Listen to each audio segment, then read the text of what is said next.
कभी खत्मुल नबूवत जी हिफाजत वाए दुआ है। कभी खत्मुल नबूवत जी हिफाजत वाए दुआ है। मरण ताई कभी एहड़ी इबादत वाए दुआ है। कभी खत्मुल नबूवत जी हिफाजत वाए दुआ है। कभी खत्मुल नबूवत जी हिफाजत वाए दुआ है। मरण ताई कभी एहड़ी इबादत वाए दुआ है। कभी खत्मुल नबूवत जी हिफाजत वाए दुआ है।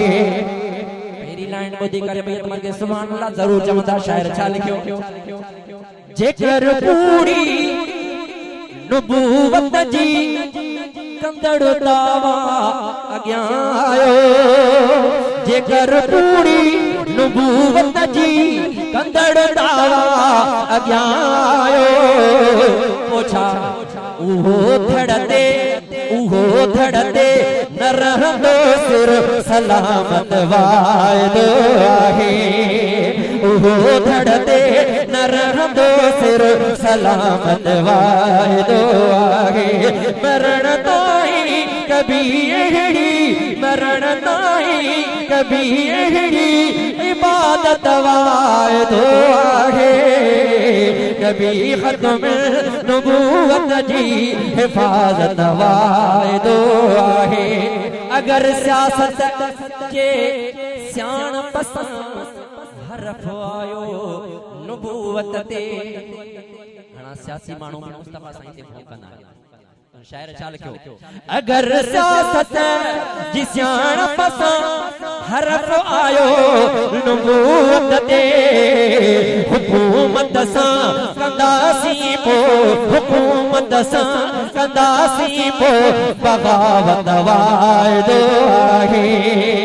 बगावत वाइदो आहे।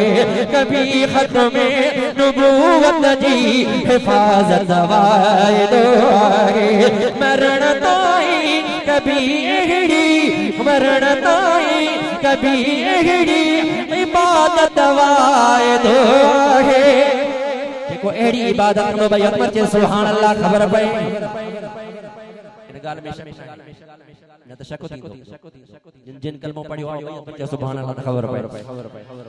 कभी खत्म नबूवत जी हिफाजत वाइदो आहे। मोहम्मद मीर दुनिया में नबी थी आखिरी आयो।